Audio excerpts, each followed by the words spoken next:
Bill Gates, founder of Microsoft, Mark Zuckerberg, co-founder of Facebook, Gautam Adani, founder of Adani group. তুমি কি জানো এদের মধ্যে কি কমন? হ্যাঁ, ঠিকই ভাবছো।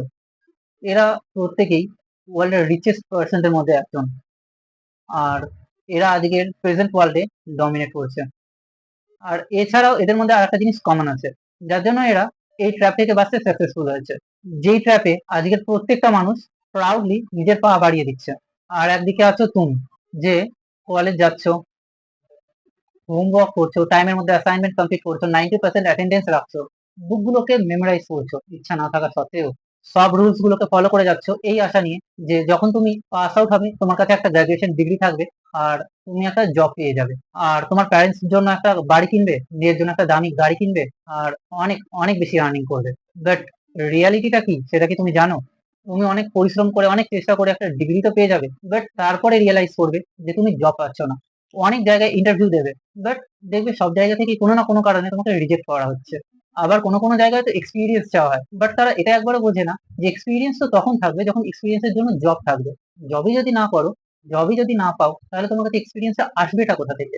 তুমি লোকের সাথে মেলামেশা বন্ধ করে দাও, কথা বলা বন্ধ করে দাও, নিজেকে একটা ঘরের মধ্যে আটকে রাখো, আর কাঁদতে কাঁদতে গডের কাছে একটাই জিনিস প্রে করো, গড কোনোভাবে একটা জব দিয়ে দাও। ধীরে ধীরে তোমার সেলফ স্টিম, সেলফ কনফিডেন্স আস্তে আস্তে কমতে থাকে। অনেক চেষ্টা করে একদিন না একদিন তুমি ঠিক জব পেয়ে যাও, বাট সেটা স্যালারি খুব কম হয়। বাট তুমি তখন নিরুপায়, তুমি কি বা করতে পারবে? তুমি জবটা করতে থাকো, স্যালারি এতটা থাকে না যে তুমি স্যালারির টাকাটা জমিয়ে তুমি একটা বাড়ি কিনতে পারো। তাই জন্য তুমি একটা হোম লোন নিয়ে নাও, আর বাড়ি আছে মানে একটা গাড়িও থাকতে হবে, তাই জন্য তুমি একটা কার লোনও নিয়ে নাও। নিজের অজান্তেই তুমি চারিদিক থেকে নিজেকে বেঁধে নাও, আর তোমার মধ্যে একটা ভয় কাজ করতে থাকে যে কোনোভাবে আমাকে যেন জবটা থেকে বার না করে দেয়, তাহলে আমি আমার বাড়ির খরচা কিভাবে ম্যানেজ করবো? হোম লোনের ইএমআই চলছে, কার লোনের ইএমআই চলছে, ছেলে মেয়েদের স্কুলের ফিস। ধীরে ধীরে নিজের স্বপ্নগুলোকে নিজের মধ্যেই দাবিয়ে শেষ করে দাও। তাই জন্য তুমি সকালবেলা চুপচাপ ঘুম থেকে ওঠো, অফিস চলে যাও, রাত্রিবেলায় বাড়ি ফিরে আসো, রাতে সেই কাজটা তোমার ভালো লাগুক আর নাই লাগুক। তারপর এমন একটা দিন আসবে যখন তোমার এই লাইফটা একদম নর্মাল লাইফ বলে মনে হবে। আর এইভাবেই কাজ করতে করতে তুমি বুড়ো হয়ে যাও। তোমার মনে হতে পারে আমি হয়তো আনলাকি ছিলাম, যার জন্য হয়তো আমি লাইফে কিছু করতে পারিনি, কারণ পরিশ্রম তো আমি অনেকই করেছিলাম। বাট সত্যিটা হচ্ছে অন্য কিছু, যেটা আজ অব্দি তোমার থেকে লুকিয়ে রাখা হয়েছে। So are you coming with me? যেই এডুকেশন সিস্টেমকে তুমি এতদিন চোখ বন্ধ করে বিশ্বাস করেছিলে, সেই এডুকেশন সিস্টেমটা এমন ভাবেই বানানো হয়েছিল যাতে তুমি ফেল হতে পারো।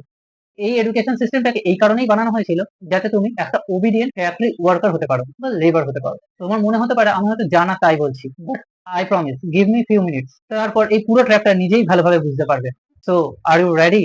সাল 1806 নেপোলিয়নের আর্মি আর প্রাশিয়ার মধ্যে ওয়ার হয়, আর এই ওয়ারে প্রাশিয়ারা হেরে যায়। তারা বুঝতে পারলো না তাদের আর্মি এত ভালো হওয়ার পরেও তারা কিভাবে হেরে গেল। যুদ্ধ চলাকালীন রাশিয়ার যে আর্মি ছিল তারা তাদের সুপিরিয়ার্সদের অর্ডার মানছিল না, তারা নিজেদের ইচ্ছা অনুযায়ী যুদ্ধ করছিল। আর অন্যদিকে নেপোলিয়নের আর্মি শুধু আর শুধুমাত্র নেপোলিয়নেরই অর্ডার পালন করছিল। যুদ্ধে হেরে যাওয়ার জন্য রাশিয়াকে তাদের 1/3 টেরিটরি নেপোলিয়নকে দিয়ে দিতে হয়, আর একটা পিস এগ্রিমেন্টে সাইন করতে হয়। এবার রাশিয়ান লিডারদের কাছে একটা চ্যালেঞ্জ ছিল যাতে এই ঘটনার পুনরাবৃত্তি আর না হয়। বাট তারা এটা কিভাবে করবে? অনেক মাথা লাগানোর পর তাদের একটা আইডিয়া আসে যে একটা সিস্টেম বিল্ড করতে হবে। কি সিস্টেম? অবভিয়াসলি এই সিস্টেম, যে সিস্টেমে সোলজাররা শুধু তাদের কথাই শুনবে। সেই সব ব্রেন গুলোকে কন্ট্রোল করা, যেই সব ব্রেন গুলো এখনো পর্যন্ত এদের ছেলে মেয়েদের এমন ভাবে ব্রেন ওয়াশ করা হয় যে যখন তারা পাস আউট হবে তো তখন তাদের মাথায় একটাই রাস্তা খোলা থাকে, কোনো ফ্যাক্টরিতে কাজ করা অ্যাজ এ ওয়ার্কার। আর লেবার্সদের যে অভাব ছিল সেটা আস্তে আস্তে সলভ হয়ে যায়। আর সেই সময় আমাদের দেশ ইংরেজদের হাতে পরাধীন ছিল, বাট একটা প্রবলেমও ছিল, তারা ছিল সংখ্যায় অল্প, আর এত বড় দেশের এত লোককে কন্ট্রোল করা অনেক বেশি প্রবলেম হচ্ছিল। তাই জন্য সাল 1835 থমাস ব্যাবিংটন ম্যাকাওলে বা লর্ড ম্যাকাওলে উনি একটা প্রপোজাল দেন ইন্ডিয়াতে ইংলিশ এডুকেশনকে প্রমোট করার জন্য। আর লর্ড উইলিয়াম বেন্টিং ছিল ইস্ট ইন্ডিয়া কোম্পানির গভর্নর জেনারেল, আর উনি এটাকে ইংলিশ এডুকেশন অ্যাক্ট 1835 পাস করে দেন। আর এই যে এডুকেশন সিস্টেমটা ছিল এটা more or less Russian education সিস্টেমের উপর বেস করেই বানানো হয়। আর লোকে কি ভাবলো? ব্রিটিশার্সরা ভালোই, ওরা আমাদের ভালোই চায়, ওরা আমাদেরকে ইংলিশ শিখাতে চাইছে। বাট সত্যিটা কি? ধীরে ধীরে হলেও অফিসে ক্লার্ক থেকে শুরু করে আর্মিতে ইন্ডিয়ান সোলজাররাই কাজ করা শুরু করে দেয়। এখন ব্রিটিশার্সরা ইন্ডিয়ানদের দিয়ে ইন্ডিয়ানদেরকেই গোলামি করা শুরু করে দেয়। ব্রেন ওয়াশ এই পর্যায়ে করা হতো যে ইন্ডিয়ানসরা ব্রিটিশার্সদের অর্ডার পালন করাটা নিজেদের ডিউটি ভাবতে থাকে। তুমি হয়তো ভাববে, বাহ, ব্রিটিশরা কি প্ল্যান করেছিল, বাট সে তো তখন ছিল। এখন তো দেশ স্বাধীন হয়ে গেছে, ৭৬ বছর হয়ে গেছে, সব ঠিক হয়ে গেছে, তাই না? যদি তুমি এমন ভাবো, তাহলে কিছুক্ষণ পরে তোমার নিজেরই এরকম ভাবার জন্য নিজের উপর হাসি পাবে। তোমার জন্ম হওয়ার পর বা তোমার জন্ম হওয়ারও আগে তোমার প্যারেন্টস এর মাথায় কি খেয়ালটা আসে জানো? আমি আমার ছেলেকে বড় স্কুলে ভর্তি করব, বড় কলেজে পড়বে আমাদের ছেলে। আজকের ডেটে আমাদের স্কুল কলেজগুলো এডুকেশনের জায়গা কম আর স্টেটাসের জায়গা বেশি হয়ে গেছে। আমার ছেলে তো বড় স্কুলে পড়ে, আমার মেয়ে তো অনেক বড় কলেজে পড়ে। যখন তুমি বলা শুরু করো, তো তখন তোমার প্যারেন্টস তোমাকে বড় স্কুলে ভর্তি করে দেয় আর রিল্যাক্স হয়ে যায় যে না, এবার আমার ছেলে মেয়ের ভবিষ্যৎ ওরা বানিয়ে দেবে, আমায় খালি টাইম টু টাইম ফিসটা পে করতে হবে। তুমি যখন স্কুলে যাও ফ্রেশ কিউরিয়াস মাইন্ডসেট নিয়ে, সেটাকে, যার কোনো লিমিট থাকে না, যদি সেটাকে ঠিক করে ট্রেন করা হয়, তো তাহলে সেটা দিয়ে হয়তো অনেক কিছুই করা যেতে পারে। বাট সেটা কি করা হয়? সেটা করা হয় না। কয়েকটা সাবজেক্টের কম্বিনেশন করে একটা সিলেবাস তোমার হাতে দিয়ে দেওয়া হয় আর তখন থেকে সেটাই তোমার দুনিয়া হয়ে যায়। তুমি সকাল থেকে রাত পর্যন্ত ওটাই পড়ো, ওটা নিয়েই ভাবো, আর যদি তুমি অন্য কিছু করো তো তাহলে তোমার মার্কসে এফেক্ট পড়ে।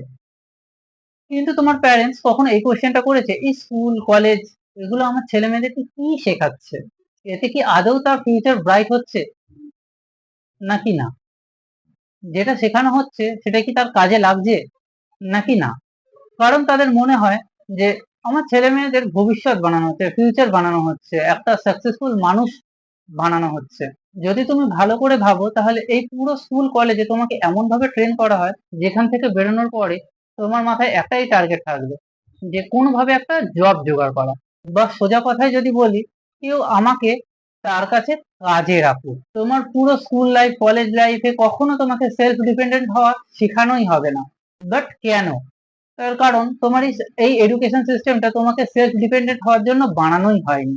এই সিস্টেমের গোলই ছিল ইন্ডাস্ট্রিকে একটা অ্যাফোর্ডেবল আর ওবিডিয়েন্ট ওয়ার্কার প্রোভাইড করা। এই পুরো সিস্টেমটা এমন একটা গ্রুপ অফ পিপলকে ট্রেন করছিল যারা তাদের বসের অর্ডার গুলোকে ফলো করবে, সুপিরিয়ার্সদের রেসপেক্ট করবে, আর পুরো মাস দিন রাত কাজ করবে এই আশা নিয়ে যে এন্ড অফ মান্থ তারা একটা পে চেক পাবে। এবার সেই কাজ তোমার ভালো লাগুক আর নাই লাগুক, কেউ চায় না তুমি সেলফ ডিপেন্ডেন্ট হও, তুমি মিলেনিয়ার হও, কেউ কেন চাইবে তুমি সেলফ ডিপেন্ডেন্ট হও? তুমি সেলফ ডিপেন্ডেন্ট হয়ে গেলে তুমি কারোর অর্ডার পালন করবে না, তুমি প্রত্যেকটা কথায় কোয়েশ্চেন করবে, তুমি অন্যায়ের এগেনস্টে কথা বলবে। বাট তুমি কখনো এই ট্র্যাপটাকে বুঝতেই পারোনি, কারণ যখন তোমাকে এই ট্র্যাপে ফেলা হয় তোমার তত এজ হয় না যাতে তুমি বুঝতে পারো। আর যখন তুমি সেই এজে পৌঁছাও, যখন তুমি নিজে থেকে সবকিছু বুঝতে পারো, তো ততক্ষণ অনেক বেশি দেরি হয়ে যায়। ১৫ থেকে ২০ বছর এই সিস্টেমটা ফলো করতে করতে এমন ভাবে ব্রেন ওয়াশ হয়ে যায় যে এটাকেই ঠিক বলে মনে হয়। যাতে তোমার এতটা এজ হয়ে যায় যে তখন অনেক বেশি রেসপন্সিবিলিটি বেড়ে যায়, তখন তুমি চেয়েও কিছু করতে পারো না, কারণ তখন তোমাকে যেভাবেই হোক আর্নিং করতেই হবে।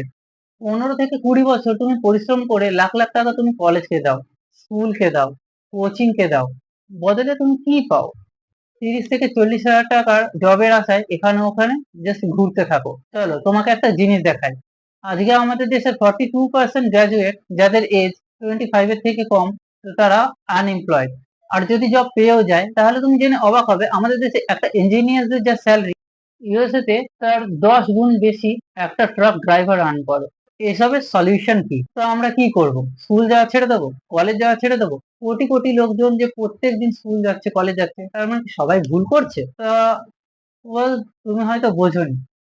Let me explain. কোনো কিছুকে এত বেশি প্রমোট করো যে ওটাই একটা নিউ ওয়ে অফ লাইফ হয়ে যায় আর লোকে সেটাকেই চুপচাপ ফলো করতে থাকে। একটা সিম্পল কোয়েশ্চেন আস্ক করা দরকার, who created the education system and why? আর এই দুটো কোয়েশ্চেনের আনসার আমি মনে করি এতক্ষণ তুমি পেয়ে গেছো।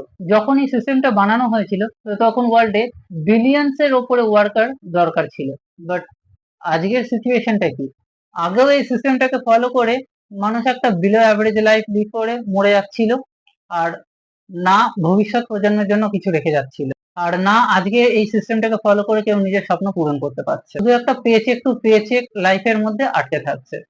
আর সব সময় এত ভয়ের মধ্যে থাকে যে এতগুলো লে অফস হচ্ছে, এরপরেরটা আমি নয় তো? এই জন্য নিজের সেলফ রেসপেক্টকেও দাও লাগিয়ে নিজের সুপিরিয়রদের অর্ডার পালন করে যাচ্ছে। আর চুপচাপ কাজ করে যাচ্ছে, সেই কাজটা তার ভালো লাগুক আর নাই লাগুক। আমাদের কাছে দুটো রাস্তা আছে, এই ট্র্যাপে এগিয়ে যাওয়া আর নিজের ভবিষ্যৎ প্রজন্মকেও ঠেলে দেওয়া। আর 2 নম্বর, আমরা নিজের রাস্তা নিজে বাছবো, নিজে এক্সপ্লোর করব কি কি করা যেতে পারে, কি কি এথিক্যাল প্রসেস আছে যার মাধ্যমে আমরা আর্নিং করতে পারি। এখন আমাদের খালি একটা ডিগ্রি চাই না, যার টার্গেট শুধুমাত্র একটা job, and they don't have any skill, they have so called college degree. এখন টাইম চেঞ্জ হয়ে গেছে, যেই স্কিল গুলো শেখার জন্য তুমি কলেজকে লাখ লাখ টাকা দিয়েছো, নিজের টাইম দিয়েছো, সেই স্কিল গুলোই তুমি বাড়ি বসে অনলাইনে অনেক কম টাকায় শিখতে পারো, তাও সেই সব লোকের থেকে যারা সেই স্কিল গুলোকেই কাজে লাগিয়ে কিছু একটা অ্যাচিভ করতে পেরেছে, নাকি তাদের কাছে যাদের কাছে নলেজ শুধুমাত্র থিওরি অব্দি লিমিটেড। যদি আপনি প্যারেন্টস হন, বাচ্চাকে স্কুলে পাঠান, বাট মার্কসটাই সব নয়। ফিজিক্স, কেমিস্ট্রি, ম্যাথ এটাই লাইফ নয়, পড়ার জন্য অনেক কিছু আছে। তাদেরকে নতুন নতুন জিনিস শেখার জন্য, করার জন্য মোটিভেট করুন। আজকে আমরা জেইর জন্য, নিটের জন্য, গেটের জন্য 1 ইয়ার ড্রপ, 2 ইয়ার ড্রপ নিই, বাট কখনো নিজের জন্য, নিজের প্যাশনকে বোঝার জন্য, নতুন নতুন অপরচুনিটি গুলোকে ট্রাই করার জন্য, নতুন নতুন জিনিসগুলোকে এক্সপ্লোর করার জন্য ড্রপ ইয়ার নিয়েছি। তুমি একটা স্টেবল অ্যাভারেজ লাইফ চাও, নাকি নিজের ড্রিম কি লাইফে বড় কিছু করতে চাও, নিজের ড্রিমস কে ফুলফিল করতে চাও, নিজের 100% দিতে চাও, এই ডিসিশনটা তোমাকেই নিতে হবে। সো ভিডিওটা এতক্ষণ দেখার জন্য থ্যাংক ইউ। তো একটাই কথা বলবো, যেরকম পড়াশোনা করছো করো, আর তার সাথে সাথে নতুন নতুন জিনিসগুলোকে এক্সপ্লোর করার চেষ্টা করো। Thank you. যদি ভিডিওটা ভালো লেগে থাকে তো একটা লাইক আর সাবস্ক্রাইব করে দিও। দেখা হবে অন্য কোনো ভিডিওতে।